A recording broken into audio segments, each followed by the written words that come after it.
আমার ভাইজানেরা সোনা মালিকেরা, চার ইমামের এক ইমাম হযরত ইমামে আযম আব্বা আবু হানিফা রাহমাতুল্লাহ আলাইহি।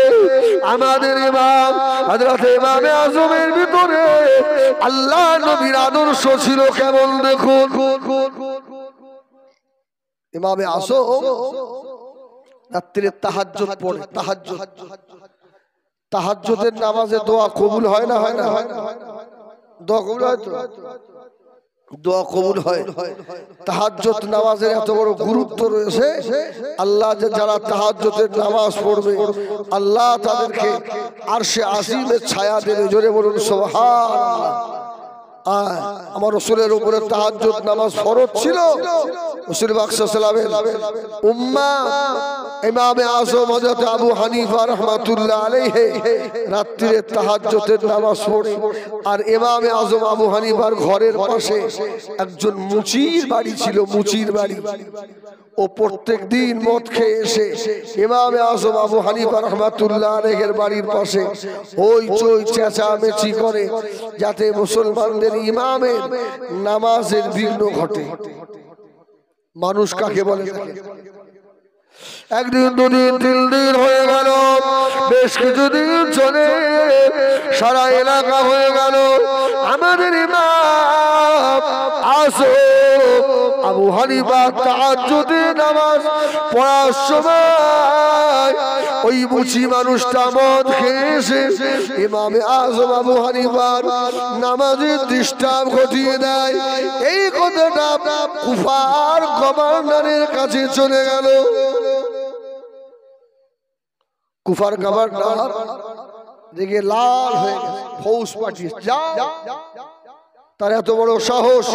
জগৎ বিখ্যাত ইমামে আযম আবু হানিফা তাহাজ্জুদের নামাজের ক্ষতি করে, যাও ওকে ধরে নিয়ে এসো। কুফার গভর্নরের ফোর্স এসে ওকে ধরে নিয়ে চলে গেছে জেলখানায় দিয়ে।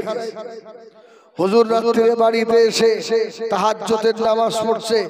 আজকে আর কোনো চেঁচামেচি নেই, কোনো ডিস্টার্ব নেই। ইমামে আযম আবু হানিফা রাহমাতুল্লাহ আলাইহি ফজরের নামাজ আদায় করে পাশের বাড়িতে ওই মুচির বাড়িতে দেখতে গেছেন। জোরে বলুন সুবহানাল্লাহ।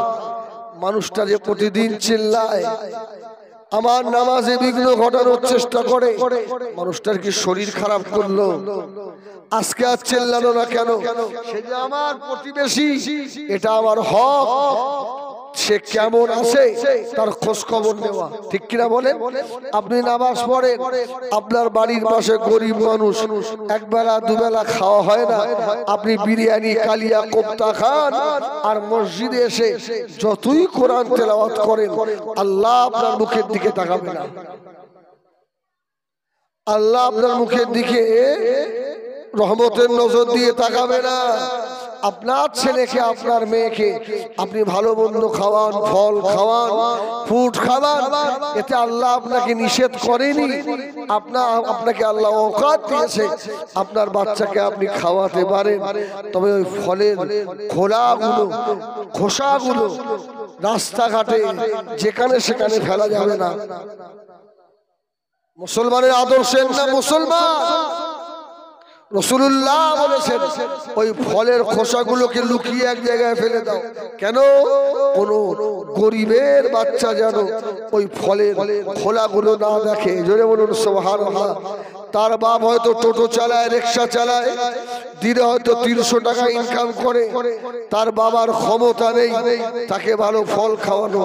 আর তুমি দোতলার উপর থেকে বাচ্চাকে বেদানা খাইয়ে আর বেদানার ছিবড়েটা নিচে ফেলে দিলে গরিবের বাচ্চাগুলো দেখে আফসোস করছে, তো তাহাজ্জুদ আল্লাহ নেবে না। তোর জিকির আজগার আল্লাহ নেবে না।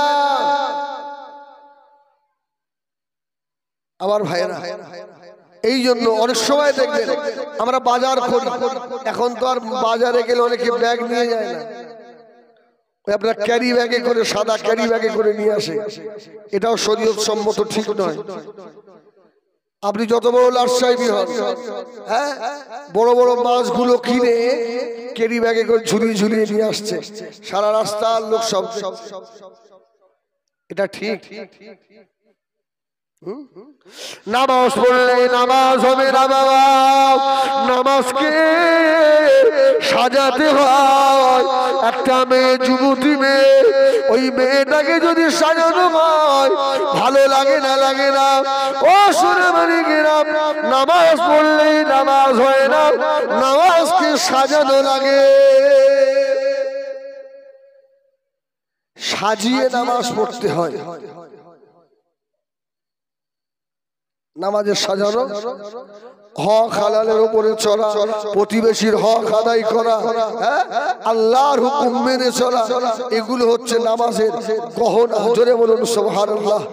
একটা মেয়েকে গহনা পরালে যেমন সুন্দর লাগে, যদি হালালের উপরে থেকে প্রতিবেশীর হক আদায় করে আল্লাহর হুকুম যদি আদায় করে, যেমন একটা যুবতী মেয়েকে গহনা পরালে যেমন ভালো লাগে, তোমার নামাজের মধ্যেও ওই রকম মোহাব্বত আসবে, আর নামাজটাও এরকম সুন্দর হবে। জোরে বলুন সুবহানাল্লাহ।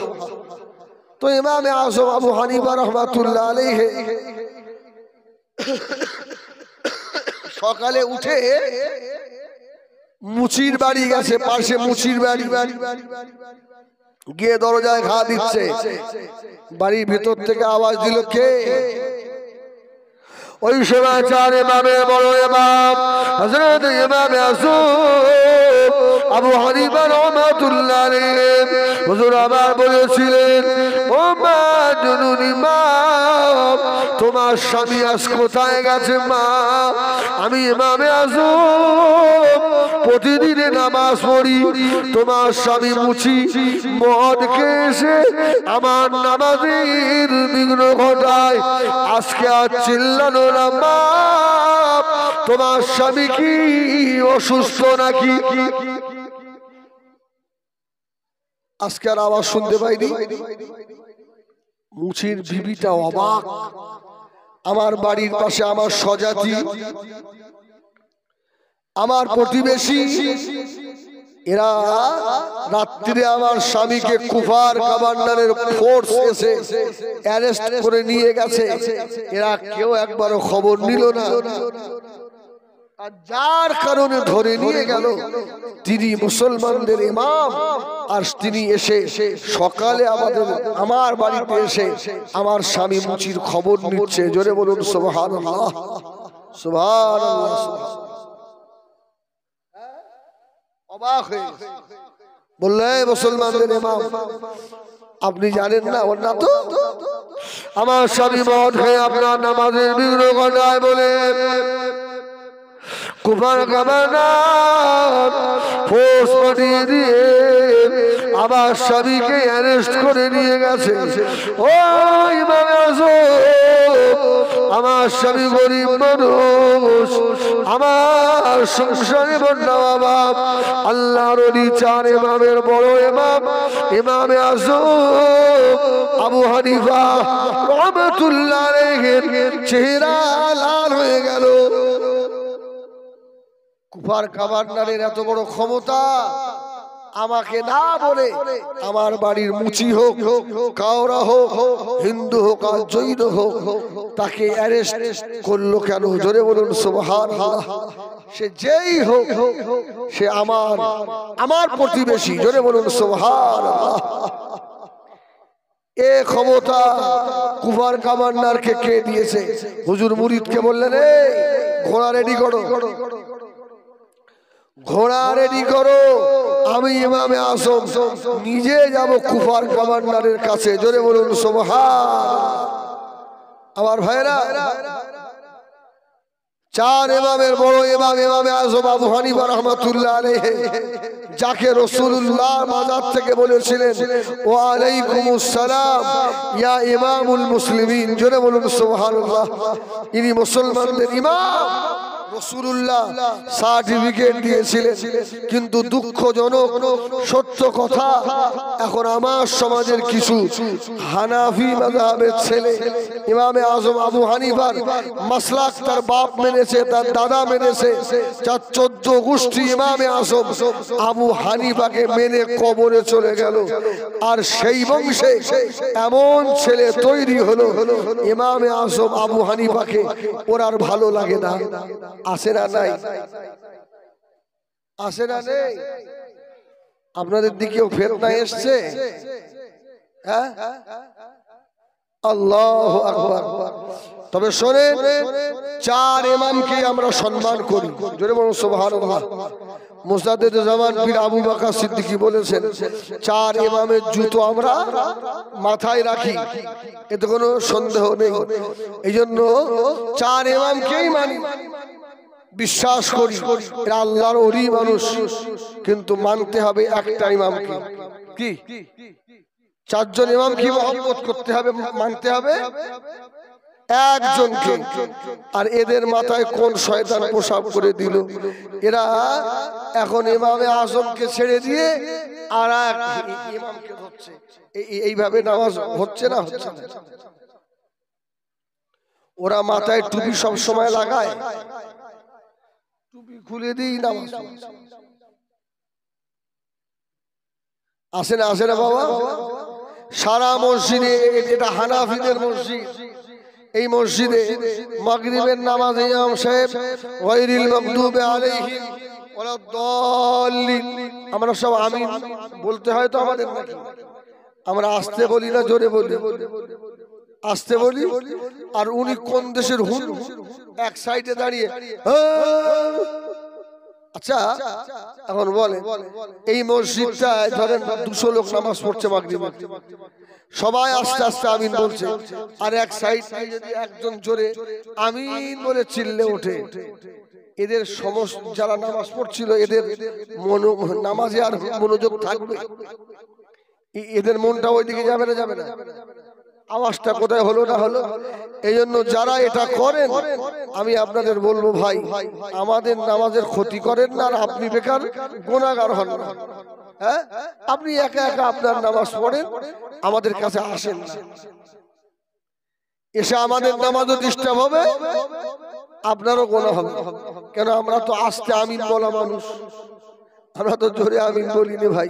তবে শোনেন, আপনাদের ইমাম শাফি রহমাতুল্লাহ আলাইহিকে আমরা মোহাব্বত করি, কারণ ইমামে আজম আবু হানিফা রহমাতুল্লাহ আলাইহি বললেন, শাফি অবশ্যই বুকে হাত দিয়ে নামাজ ছিল। রাসূলুল্লাহ নামাজ পড়েছেন, সব বগলে সব মূর্তি রাখতো না, রাসূল বলেন এইভাবে হাত খালি করে। যখন ইসলামের প্রচার হয়ে গেল, ছড়িয়ে গেল, রাসূল বললেন ওটা আর দরকার নেই। হ্যাঁ, এখন তো আর কেউ বগলের মধ্যে মূর্তি রাখে না, অতএব এইভাবে আর ঝাড়া মারার দরকার নেই। তবে এক সময় তো রাসূলুল্লাহ এইভাবে ঝাড়া মেরেছেন। তোমাদের নামাজ হবে না, তোমরা বেঈমান হয়ে গেছো, এ ফতোয়া আমরা দিতে যাব না। কি তোমরা বেঈমান নও, তোমাদের নামাজও হবে। তবে একটা কথা বলি, আমাদের ইমাম আবু হানিফা রাহমাতুল্লাহ আলাইহি বলেছে, শাফি তুই একটাকে বাদ দিলি। জানেন না এই মাইকে এত কষ্ট হচ্ছে? আমি বলছি কথা, আমি বুঝতে পারছি, জীবনটা ভার হয়ে যাচ্ছে। না, একটা সপ্তাহ শরীর খারাপ, এক সপ্তাহ শরীর খারাপ, এই শরীর খারাপ অবস্থায় জলসা একটাও মিস করি, সব জলসায় যাচ্ছে। একটু গলাটা আজকে ভালো মতো হয়েছে, কালকে আমার জলসা সেই গুজরাট আহমেদাবাদে। এখন যদি গলার এই পরিস্থিতি হয়ে যায়, তো আগামীকাল আমি জলসা কিভাবে করব বলেন? অতএব এইরকম গল্পই করে যাব, আপনারা শুনে যান, এর থেকে বেশি আর দিতে পারবো না। আমার ভাইয়ের আবার আগামী বছরের দাওয়াত করেছে, যদি আল্লাহ নিয়ে আসে ওখানে যাবেন, শোনাবো। তো যে কথা বলছিলাম, ইমাম শাফি রাহমাতুল্লাহ আলাইহি ইমামে আজম বললেন, শাফি তুই একটা বাদ দিয়েছিস আর একটা ধরেছিস, আর আমি ইমামে আজম আমার রসুলের একটাও বাদ দিইনি। জোরে বলুন সুবহানাল্লাহ। এখন বলেন যারা আমরা হানাফি মাযহাবে, আমাদের মাযহাবের মেয়েরা এরা নিয়ত বাঁধে কোথায়? বুকে বাঁধে না? সুবহানাল্লাহ বলে। আর আমরা যারা পুরুষ, আমরা নাভির নিচে অথবা নাভির মধ্যস্থলে আমরা তাহরিমা বাঁধি। এই জন্য ইমামে আজম বলছে আমি দুটোই মেনে নিয়েছি, তোরা একটাকে বাদ দিয়েছিস। ইমামে আজম আবু হানিফা রাহমাতুল্লাহ আলাইহি ভুলটা তোমরা বাবা কোথায় পেলে? যা থেকে ইমামে আজমকে ভালো লাগে না? যুবক ছেলে মসজিদে ওযু করছে, ওযু, আর ইমামে আজম আবু হানিফা বসে আছে। তো হুজুর ওই ওযু করছে আর ওযুর পানি যে গড়িয়ে যাচ্ছে, ওই ওযুর পানির দিকে ইমামে আজম আবু হানিফা রাহমাতুল্লাহ আলাইহি তাকিয়ে তাকিয়ে মুস্কে মুস্কে হাসছেন। জোরে বলুন সুবহানাল্লাহ। তো যুবকের ওযু করা হয়ে গেছে, যুবক উঠে দাঁড়িয়ে বলছে হুজুর বেয়াদবি মাফ করেন, আমি ওযু করছিলাম আর যে পানিটা গড়িয়ে যাচ্ছিল আপনি পানির দিকে তাকিয়ে হাসছিলেন কেন? আল্লাহ ইমামে আজমের চোখের পাওয়ার দিয়েছে, দেখেন কত। সঙ্গে সঙ্গে যাতে ইমামে আজম আবু হানিফা রাহমাতুল্লাহ আলাইহি হুজুর আমার বলেছিলেন, ও বাবা ছেলে সত্যি করে বলো বাবা, তুমি কি চুরি করেছো আজকে? তুমি কি চোর? ছেলেটা দাঁড়িয়ে বলল, জগতের ইমাম হযরত ইমামে আজম বেয়াদবি মাফ করুন, আমি যে চোর আজকে চুরি করে এসেছি, দুনিয়ার কেউ জানে না। হুজুর আপনি কি করে ধরে ফেললেন?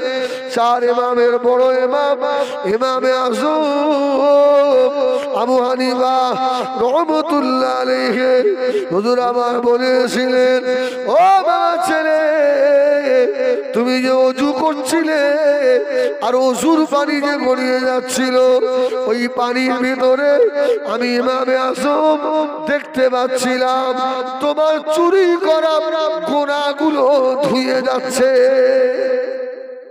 সুবহানাল্লাহ বলে। ইনি ইমামে আজম।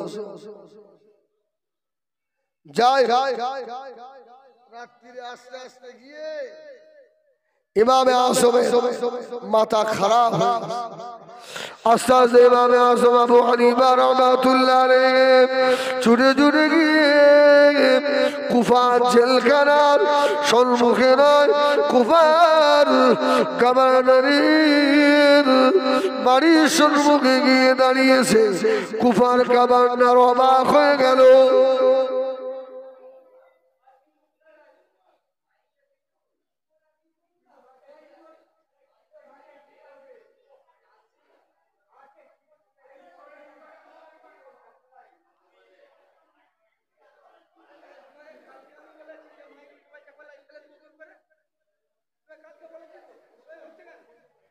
বসেন বাবা, রাগ করে চলে যেন না, বসে কি করবো বলে। কুফার গভর্নর ইমামে আজম আবু হানিফাকে দেখে লাভ দিয়ে ঠেলে উঠেছে। ইমামে আজম এসছে, হুজুর তো চেহারা লাল হয়ে গেছে। বেয়াদব, কুফার গভর্নর তোর এত বড় সাহস, আমার বাড়ির পাশে মুচি হোক, কাওরা হোক, হিন্দু হোক, জৈন হোক, সে আমার প্রতিবেশী। জোরে বলুন সুবহানাল্লাহ। তুমি আমাকে না জানিয়ে আমার প্রতিবেশীকে অ্যারেস্ট করলে কেন? তোমাকে জবাব দিতে হবে। বলছে হুজুর বেয়াদবি মাফ করেন, ও তো আপনার ভালোর জন্যই তো ওকে অ্যারেস্ট করেছে। কেন? বলে আমার কাছে খবর এসেছে ও আপনার নামাজে ডিস্টার্ব করে দেয়, এই জন্য তোকে অ্যারেস্ট করেছি।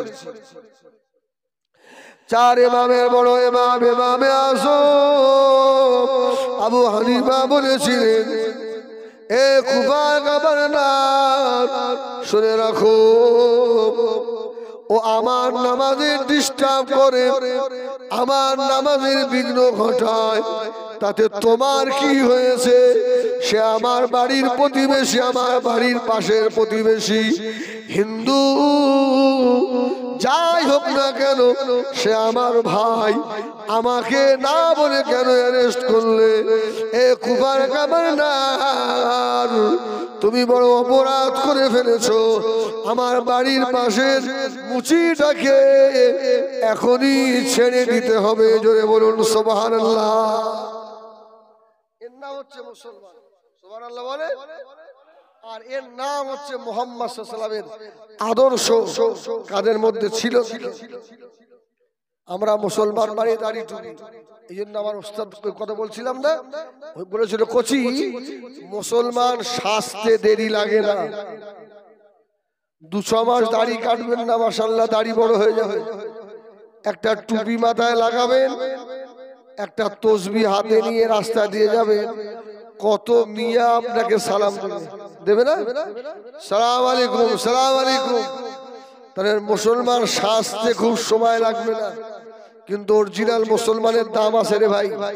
হ্যাঁ, যদি কোষ্ঠী পাথরে ফেলা হয় আপনাদের এই এলাকায়, 2-5টা মুসলমান খুঁজে পাওয়া যাবে বলে কি মনে হয়? আমার মনে হয় না। আমরা সব ইউনিফর্ম ধারী, বুঝেন না? আমাদের ইউনিফর্ম ঠিক আছে, ভিতরে লেখিন মাল নেই। আমার মেজরেরা, সোনামানিকেরা, হযরত ইমাম আযম আবু হানিফা রাহমাতুল্লাহ আলাইহি হুজুর আমার আস্তে আস্তে গিয়ে জেলখানার গেটের সম্মুখে গিয়ে দাঁড়ালেন। এমন তো সময় জেলখানার ভিতর থেকে ওই মুচি মানুষটা ইমাম আযম আবু হানিফা রাহমাতুল্লাহ আলাইহি দেখতে পেয়ে গেছে। বলুন সুবহানাল্লাহ। হুজুরকে দেখে ফেলেছে। কুফার কমান্ডারের অর্ডার, জেলখানা খুলে দাও, ইমামে আজমের বাড়ির পাশে ওই মানুষটাকে ছেড়ে দাও বাবা। ছেড়ে দেওয়া হলো। ইমামে আজম আবু হানিফা যেই না দাঁড়িয়েছে জেলখানার গেটে, মুচিটা বার হয়ে বলল, হুজুর বেয়াদবি মাফ করুন, আমি আর এত বড় বেয়াদবি আর জীবনে করব না। জোরে বলুন সুবহানাল্লাহ। আমি জানতাম না এর নাম কি মুসলমান। আমার বাড়ির পাশে আমার ভাই, ভাতিজা, আমার প্রতিবেশী, আমার জেলখানায় কেউ আমাকে ছাড়িয়ে নিতে এলো না। আমি যার শত্রুতা করি তিনি তো জেলখানায় এসে দাঁড়িয়েছেন। সুবহানাল্লাহ বলে। অবাক ওই মানুষটা ইমামে আযম আবু হানিফা রাহমাতুল্লাহ আলাইহি হাত ধরে ইমানের কলমা পড়ে সঙ্গে সঙ্গে মুচিটা ইমান এনেছিল। মুচিটা বলল, যে ধর্মে এত সুন্দর শিক্ষা দেয় আমি আর এ ধর্মে থাকতে চাই না, ওই ধর্মে চলে যাব। জোরে বলুন সুবহানাল্লাহ। রাসূল পাক সাল্লাল্লাহু আলাইহি ওয়াসাল্লামের আদর্শের কথা ভাই বললে অবাক হতে হয়। রাসূল করিম সাল্লাল্লাহু আলাইহি ওয়াসাল্লামকে এক ইহুদি বাচ্চা পাঠিয়ে দাওয়াত করেছে, এই ছেলে যা মুহাম্মদ সাল্লাল্লাহু আলাইহি ওয়াসাল্লামকে দাওয়াত করে আয়, যা আগামীকাল দুপুরে আমাদের বাড়িতে দাওয়াত। বাচ্চা ছেলেকে দিয়ে দাওয়াত করেছে। রাসূল পাক সাল্লাল্লাহু আলাইহি ওয়াসাল্লাম দাওয়াত কবুল করেছেন। বলুন সুবহানাল্লাহ। বাবা যাবো, যাও যাও, আগামীকাল যাবো। রাসূলুল্লাহ সাল্লাল্লাহু আলাইহি ওয়াসাল্লাম পরের দিন সকালে আস্তে আস্তে সাহাবীদের নিয়ে ইহুদির বাড়ির উঠানে গিয়ে দাঁড়িয়েছে। ইহুদি ঘরের ভিতর থেকে গালাগালি বন্ধ করছে, মুহাম্মদ তুমি আমার বাড়িতে কেন, কি করতে এসছো তুমি? আল্লাহু আকবার। ওই সময় রাসূলুল্লাহ সাল্লাল্লাহু আলাইহি ওয়াসাল্লাম বলেছিল, বাবা তোমার ছেলে যে আমাকে দাওয়াত করে এসেছে, বলছে এত লোভী একটা বাচ্চা ছেলের দাওয়াতে সঙ্গীদের নিয়ে আমার বাড়িতে এসে হাজির। আমার ভাইরা সোনামানিকেরা, রাসূলুল্লাহকে অপমান করে তাড়িয়ে দিলেন। পরের দিন আবার দেখা যাচ্ছে ওই বাচ্চাটাকে আবার দাওয়াত করে এসছে রাসূলুল্লাহ, আবার এসছে। তৃতীয় দিনের মাথায় ওই যুবকটা এসে ওই যার বাইর যে দাওয়াত করেছিল ও এসে আল্লাহ রাসূলের কদমে পড়ে গেছে। ইয়া রাসূলুল্লাহ, ইয়া হাবিবাল্লাহ, বেয়াদবি মাফ করে। আমি জানি মুহাম্মদ যিনি আল্লাহর নবী হবে তিনি রেগে যাবেন না, তার আদর্শ এত ভালো হবে। দুদিন ফিরিয়ে দেওয়ার পরেও 3 দিনের মাথায় আপনি এসে তওবা করলেন, আমার বাড়িতে আবার এলেন। আমি এখনই ঈমানের কলমা পড়ে মুসলমান হয়ে গেলাম। জোরে বলুন সুবহানাল্লাহ। আমার ভাইরা, এই জন্য বলি শুধু নবী দিবস দেওয়ার মধ্যে সফলতা নেই। এই নবী দিবস দিয়ে যদি রসুলে পাকের সুন্নাত গুলোকে নিজেরা নিজেদের জীবনে আঁকড়ে ধরতে পারি তাহলেই সফলতা। ঠিক কিনা ভুল বলেন? জলসা কমিটি, মুখে দাড়ি নেই, মাথায় টুপি নেই, জলসা চলছে, সেক্রেটারি রাস্তার ধারে বসে বসে চা বিড়ি খাচ্ছে। হাজারো জলসা কমিটির সেক্রেটারি পাওয়া যায়। আমার ভাইয়ের এই জন্য বলি নিজেকে পরিবর্তন করেন, আর পরিবর্তন হওয়ার নিয়ত করেন। আল্লাহ আপনাকে হাত ধরে হেদায়েত করবে না। ইন্নাকা লা তাহদি মান আহবাবতা ওয়ালাকিন্নাল্লাহ ইয়াহদি মান ইয়াশা। আল্লাহ যাকে হেদায়েত করে সেই হেদায়েত হবে, কিন্তু যে মানুষটা হেদায়েত হতে চান আল্লাহ তাকেই হেদায়েত করেন। জোরে বলুন সুবহানাল্লাহ। দরুদ শরীফ আল্লাহুম্মা।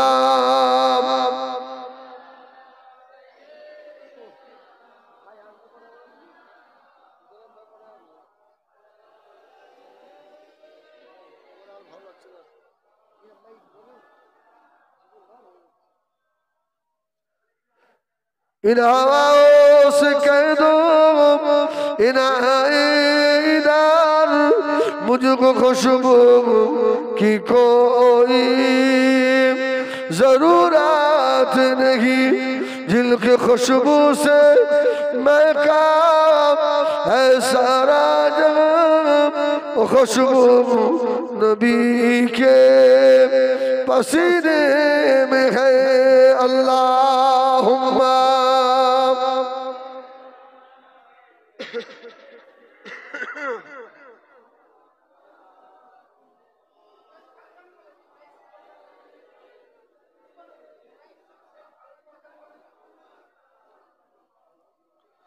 আমার দিনদার ইমানদার ভাইয়েরা, আল্লাহ ওয়ালা বাবাজিরা, আল্লাহ আপনাদের কবুল করে।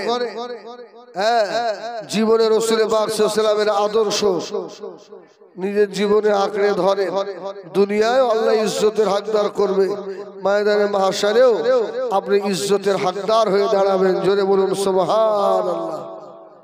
আল্লাহ ইজ্জত দেবে।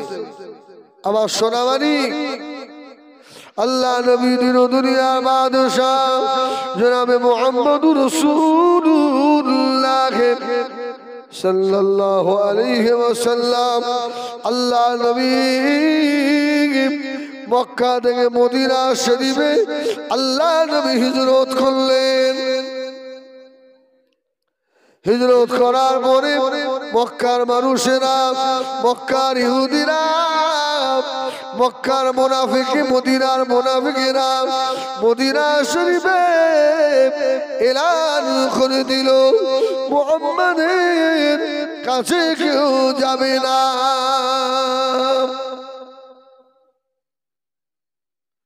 ওই সময় মক্কায় একজনের মানুষ, মদিনায় একজন মানুষ ছিল, তার নাম হলো আউফ ইবনে মালিক। আউফ ইবনে মালিক ইহুদিরা গিয়ে বলল, তুমি মদিনা ধনী মানুষ, খবরদার মুহাম্মাদের হাত ধরে যেন ঈমান এনো না, বাপ দাদা ধর্মকে যেন ছেড়ে দিও না। আউফ ইবনে মালিক মদিনার ইহুদিদের কথা শুনে 6 বছর আল্লাহ রাসূলের সঙ্গে সাক্ষাৎ করলো না। 6টা বছর পার হয়ে গেল। 6 বছর পরে 1 তারিখে আউফ ইবনে মালিক রাত্রে ঘুমিয়ে ঘুমিয়ে স্বপ্নের ভিতরে দেখছে আল্লাহ নবী ডাক দিচ্ছে, বাবা আউফ ইবনে মালিক, আমি নবী 6টা বছর হয়ে গেল মদিনায় চলে এলাম, আমি রাসূলুল্লাহ, আমার সঙ্গে দেখা করলে না বাবা। আউফ ইবনে মালিক রাত্রিরে ঘুম ভেঙে গেছে, রাসূলুল্লাহ স্বপ্ন দেখেছে, ঘুম ভেঙে গেছে, তাড়াতাড়ি উঠে উনি ইস্তেঞ্জার নাম করে ঘর থেকে বার হয়ে অন্য কোথাও না গিয়ে সোজাসুজি আল্লাহ রসুলের বাড়ি গিয়ে হাজির। জোরে বলুন সুবহানাল্লাহ। আল্লাহ নবী দরবারে গিয়ে হাজির। রাসূলুল্লাহ বললেন, আউফ ইবনে মালিক, বাবা এই 6টা বছর পরে আমি নবী, আমার কথা তোমার স্মরণ হলো? আমি তো মদিনায় 6 বছর এসেছি। আউফ ইবনে মালিক বলল, ইয়া রাসূলুল্লাহ, ইয়া হাবিবাল্লাহ, হুজুর বেয়াদবি মাফ করুন, আমি আউফ ইবনে মালিক, ওরা আমাকে পার হতে দেয় না, আমি আপনার স্বপ্ন দেখেছি, পাগলের মতো ছুটে এলাম। রাসূল বললেন, আউফ ইবনে মালিক কি করবে? বলে, ইয়া রাসূলুল্লাহ, হাত বাড়িয়ে দেন, আমি এখনই ঈমানের কলমা পড়ে মুসলমান হব। জোরে বলুন সুবহানাল্লাহ।